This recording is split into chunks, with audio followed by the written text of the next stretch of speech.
하나님의 말씀 보시겠습니다. 구약성경입니다. 창세기 28장 20절부터 22절까지 말씀입니다.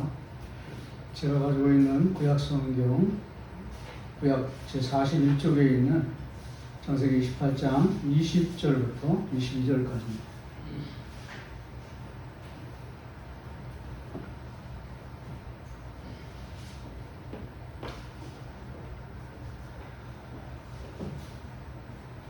다 찾은 줄 알고 우리 한 목소리로 같이 합독하시겠습니다. 시작. 야곱이 소원하여 이르되 하나님이 나와 함께 계셔서 내가 하나님의 길에서 나를 지키시고 먹을 떡과 입을 옷을 주시어 내가 평안히 아버지 집으로 돌아가게 하시면 여호와께서 나의 하나님이 되실 것이요 내가 기둥으로 세우는 이 돌이 하나님의 집이 될 것이요 하나님께서 내게 주신 모든 것에서 10분의 1을 내가 반드시 하나님께 드리겠나이다.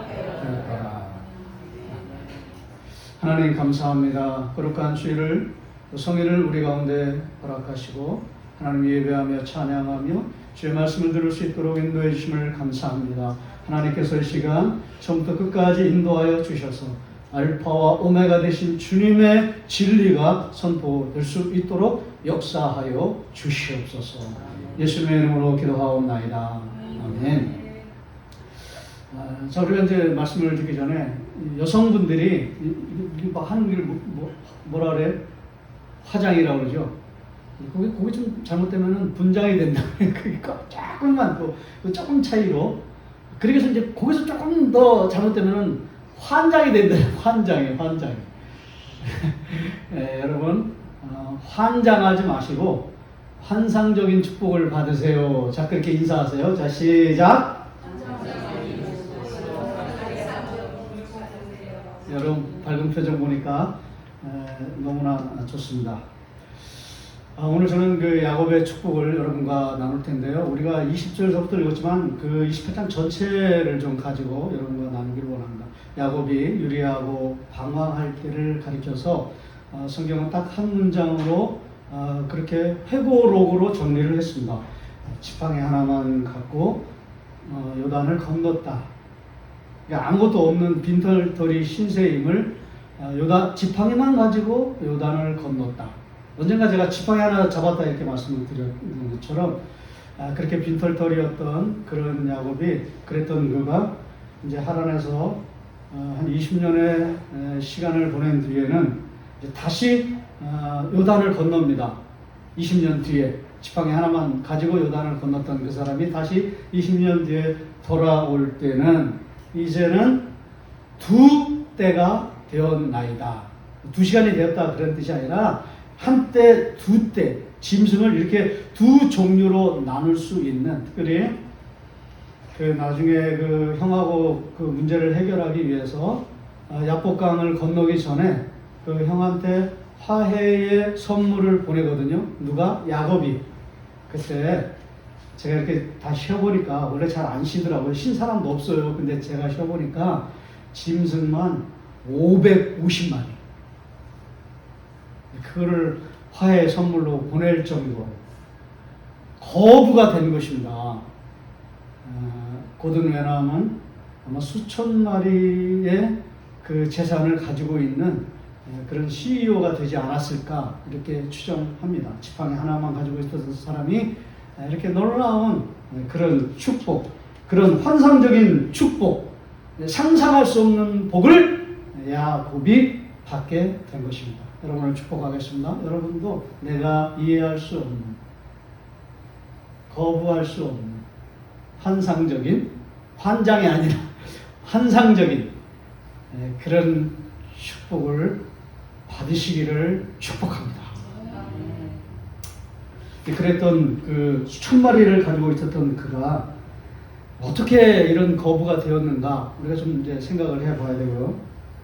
심지어는 이제 창세기 28장에 보면 지팡이 하나만 잡고 있는 신세인데 낯선 곳이라고 그랬습니다. 이 낯선 곳은 가다가 자기가 예상했던 곳이 아니라 그냥 마주친 거예요.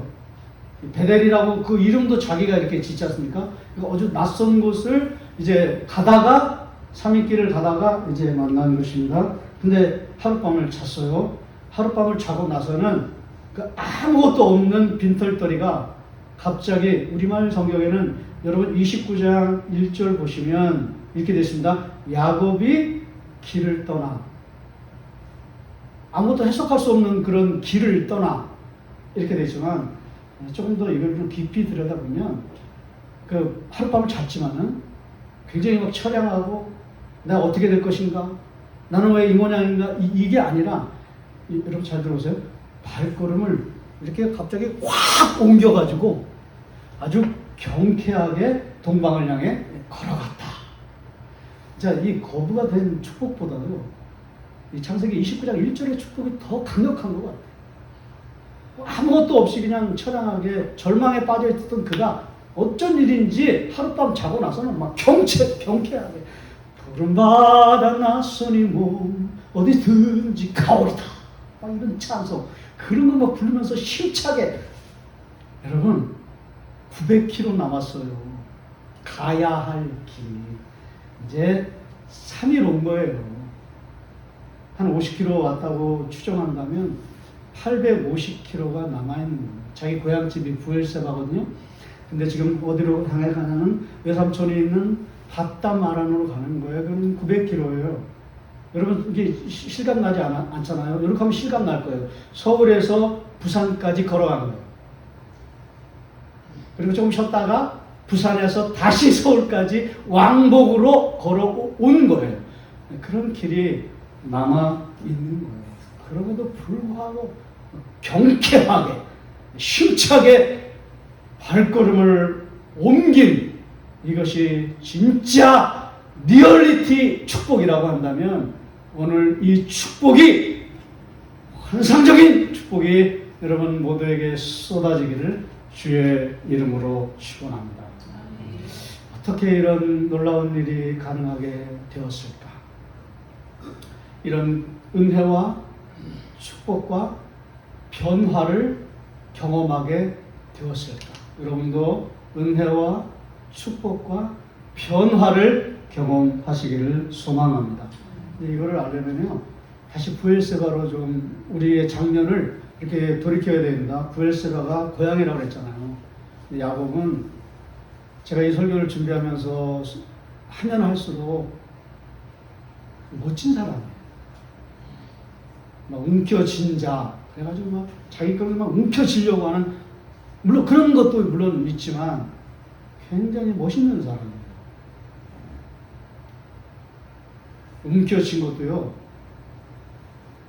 그 서열 문화, 권위적인 그런 태도, 그리고 장자의 권력, 그런 것들에 저항했던 굉장히 멋있는 사람.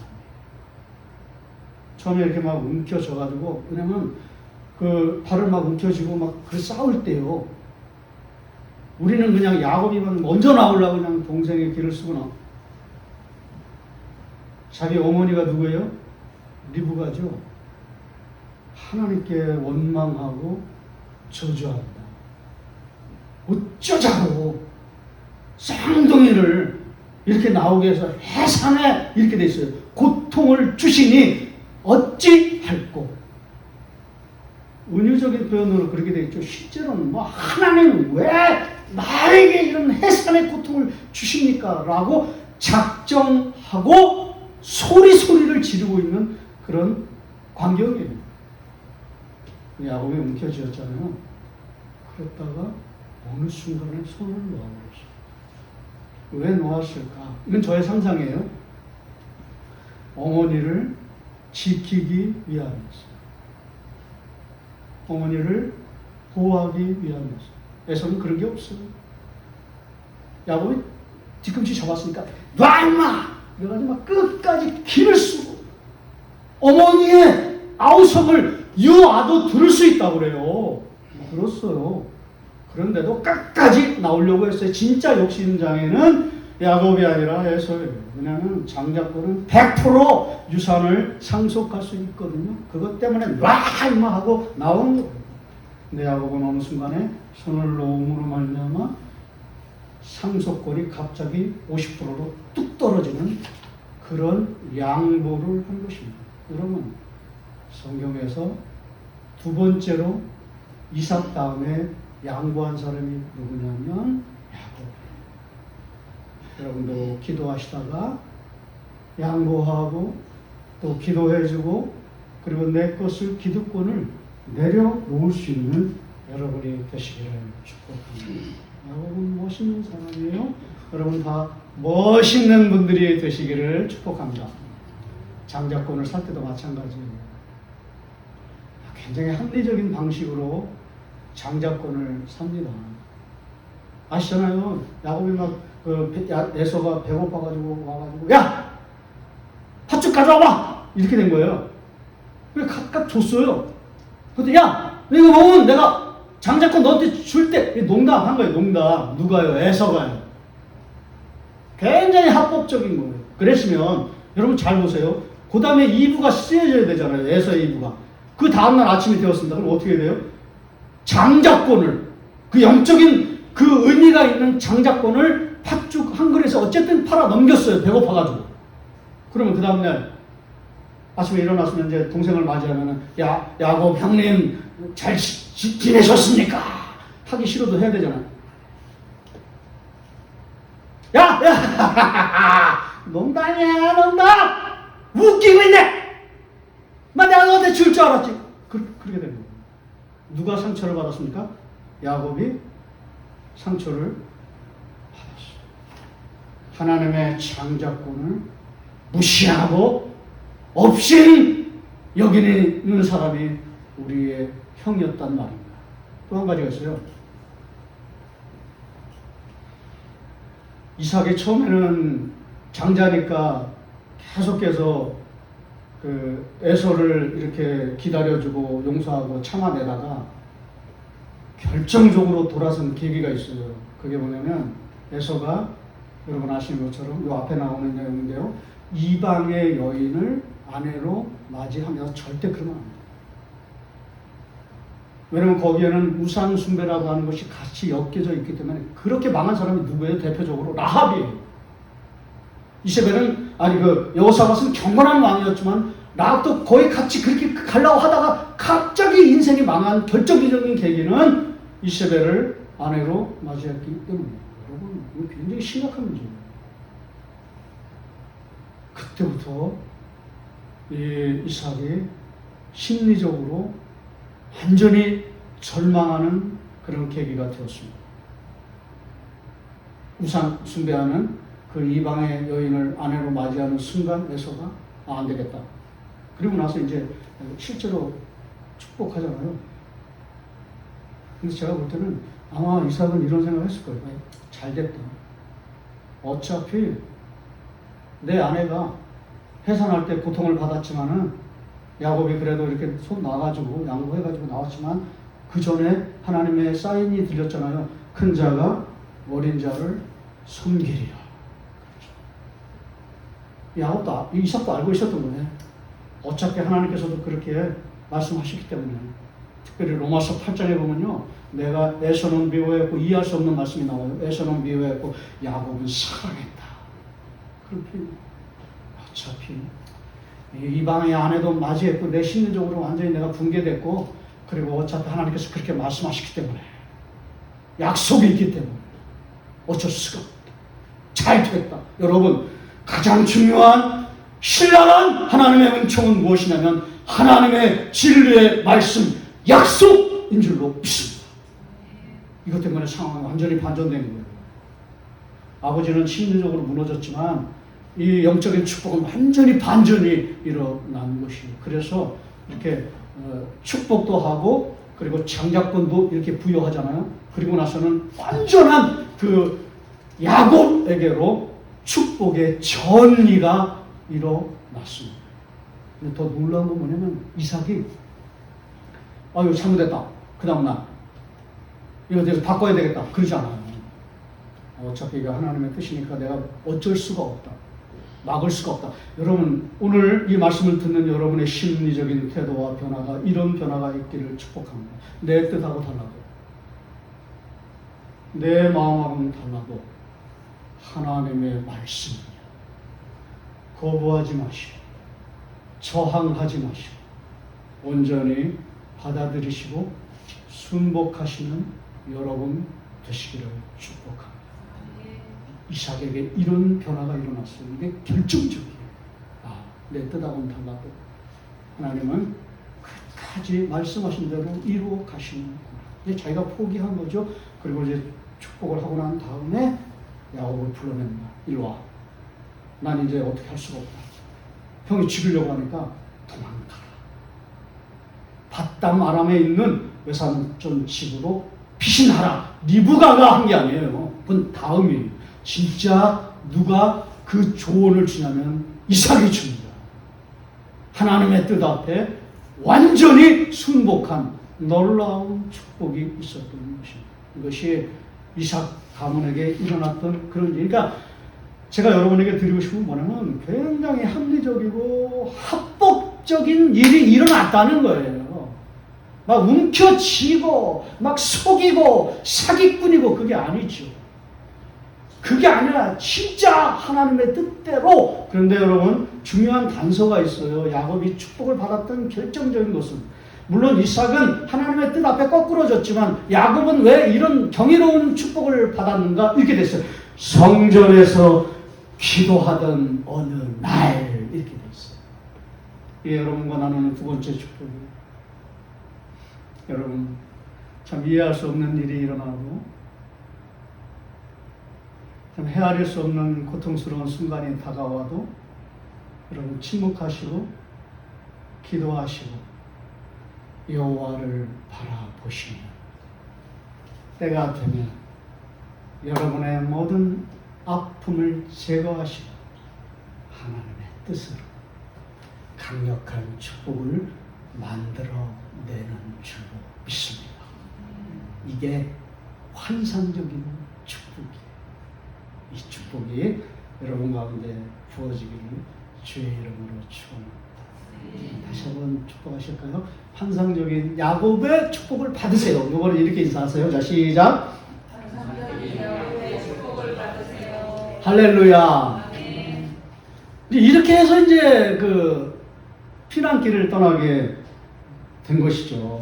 뭐 잘못해가지고 그런 게 아니라 피난길을 떠났습니다.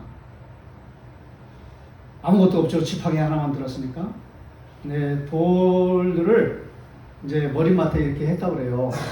큰 거 하나 갖다 놓고, 김지창 교수님은 뭐 여러 개 이렇게 막 갖다 놓고 했는데, 그 중에서 가장 큰 거 하나를 이렇게 딱 놓고 돌 베개를 베는 참이었습니다. 하나님, 내가 이렇게 환상적인 축복을 받았지만 나는 언제 다시 회복될 수 있나요? 내 아버지는 거부인데요. 나는 왜 아무것도 없나? 아버지는 말 그대로 진짜 거부였어요.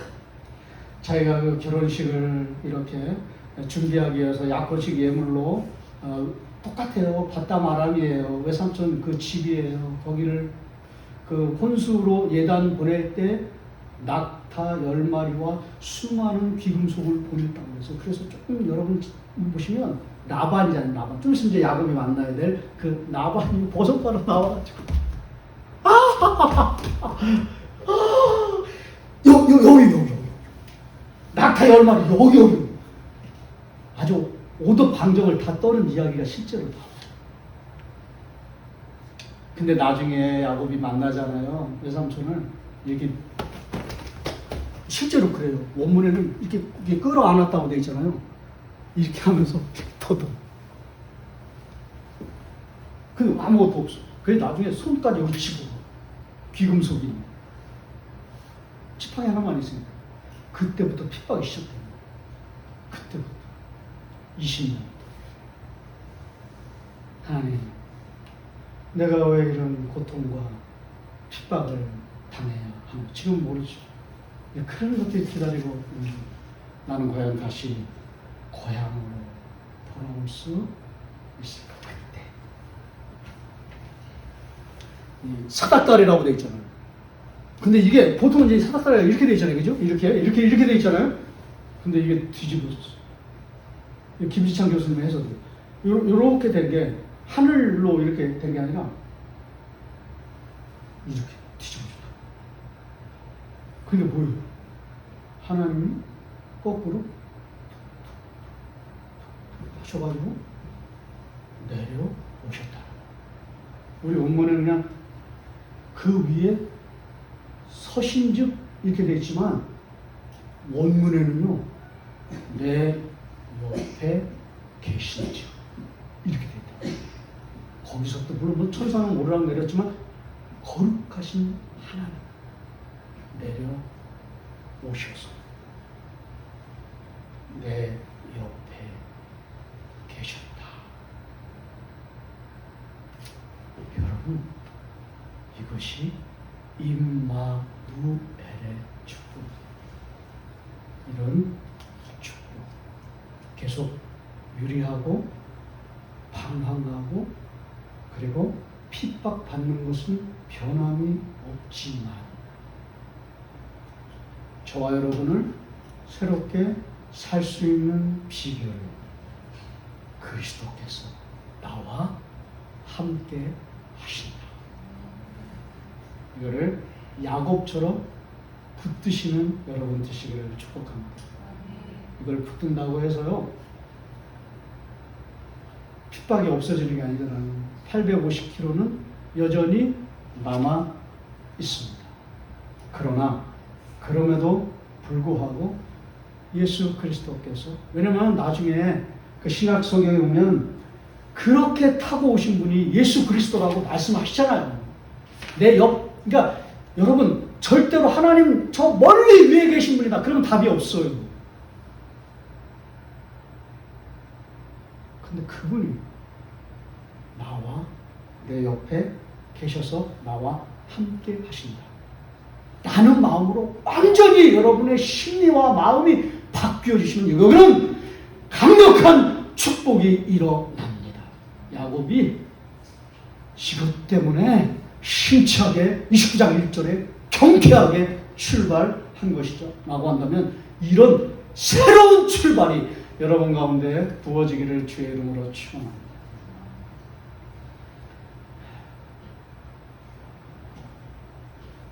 원래 이 창세기 설교는요 루터의 해석을 좀 봐야 되는데요, 루터의 해석이 참 좋아요. 루터도 똑같이 해석해놨어요. 위에 계시는 분이 아니라 옆에 계시는 분이시다. 그분 그리스도시다. 그때 혹사병으로 나라의 절반이 50%의 사람들이 죽어갔습니다. 뭐 지금이야 뭐 전염병 있어도 이렇게 약이 있으니까 해도 뭐 그때는 없으니까 사람들이 죽어가는 그 모습을 보면서 루터가 너무나 고통을 받습니다. 하나님 살아계십니다. 좀 있으면 이 인구 전체가 다 사라질지 모르는 재앙을 속에서도 하나님 뭐하고 계십니까? 하나님 혹시 죽으신 건 아닙니까? 그때 자기 아내가 와가지고 상복을 입고, 여러분 아시잖아요. 그거 들어보셨어요? 상복을 입고 와가지고 뭐 하시는 거예요? 하나님이 죽으신 게 아니라 살아계신다. 그래서 정신 차려가지고 그때부터 기도하기 시작해요. 비텐베르크 성당에 가서 거기 어떤 곳입니까? 수많은 추기경들과 사제로부터 핍박을 받는 그런 장소. 아닌데 돈으로 구원받는 게 아니에요. 믿음으로 구원받는, 은혜로 구원받는데 아무 조건 없이 아무 이유 없이 야곱에게 찾아오셔서 나는 너 옆에 살아있다 라고 말씀하시는 분인데, 이 은혜로 우리가 구원받는데 왜 돈으로 받나? 왜 조건으로 받나? 이해할 수 없어서 한마디 했는데 사람들이 늑달같이 달려들어서 성당에서 잡아 죽이려고 했습니다. 그 핍박을 견디면서 주의 절에 나와서 기도하고, 하나님, 진리는 언제나 승리하시는 할 줄로 믿습니다. 그 눈물을 이렇게 훔치고 다시 흑사병으로 죽어가는 백성들한테 갑니다. 기도해주고 용기를 주고 그리고 위로해주고 그때 요한 선제후라고 하는 사람이 그 사람이 이 루터의 후원자가 됐는데 그 사람이 경비를 다 대줄 테니까 독일로 떠나라. 안 가겠다. 나 여기서 하나님의 은혜를 붙들고야 말겠나. 하나님이 살아계셔서 나와 함께 하신다는 것을 내가 붙들 수 있도록 분명히 역사하여 주실 것이다. 그래놓고 기도하다가 오늘 꿈을 꾸는데 야곱처럼 주님이 똑같이 말씀하셨다. 내가 너와 함께 있느니라. 할렐루야. 그리고 나서 지은 찬송이 589장입니다. 내 주는 강한 섬유 방패와 병기 되시니. 그 다음에 큰 환난에서 우리를 구하여 내시리로다. 큰 환난에서 여러분 모두를 구원해 내실 줄로 믿습니다. 그 다음에 우리에게는 알려지지 않았지만 4절은 있어요. 제가 이거를 이제 그 자료 DBPR하고 이제 논문 이렇게 해놓는 데다가 이렇게 써놨더니요. 저작권 관계로 원문을 이렇게 할 수가 없대요. 근데 이제 그거를 약간 이렇게 해석한 그거는 줄 수 있다고. 근데 이렇게 돼 있어요. 4절. 이건 없어요. 우리 찬송가에 3절만 있어요. 근데 4절은 이렇게 돼 있어요. 이 말씀 힘입어 원수를 물리치리라. 여러분, 우리의 원수와 대적을 물리칠 수 있는 것은 환난과 900km 남은 이 고통의 시간을 이겨낼 수 있는 길은, 버텨내고 견뎌낼 수 있는 길은 하나님의 약속의 말씀인 줄로 믿습니다. 이 말씀 힘입어 원수를 물리치라. 그 다음에 이렇게 되어 있어요. 주 예수 그리스도께서 내 옆에 계시니. 어떻게 이렇게 창세기 28장을 정확하게 붙들었는지 모르겠습니다. 루터는 대단한 사람이에요. 주 예수 그리스도께서 내 옆에 계시니. 친척과 재물과 명예와 생명을 다 빼앗기는데도 진리는 살아서 그 나라는 영원하리라. 이게 4절이에요. 여러분, 정확히 오늘 말씀을 붙은 것 아니겠습니까? 오늘 말씀의 결론을 말씀드리겠습니다. 사랑하시는 여러분, 우리 앞에는 몇 킬로의 광야가 더 남아있을까요? 얼마나 더 견뎌야 할까요? 그러나 오늘 이 자리, 베델의 자리 캄캄한 밤 한가운데에 내려오셔서 내가 너와 함께 있겠다 말씀해 주신 약속의 자리, 확신의 자리, 신뢰의 자리, 축복의 자리가 되시기를 주의 이름으로 축원합니다.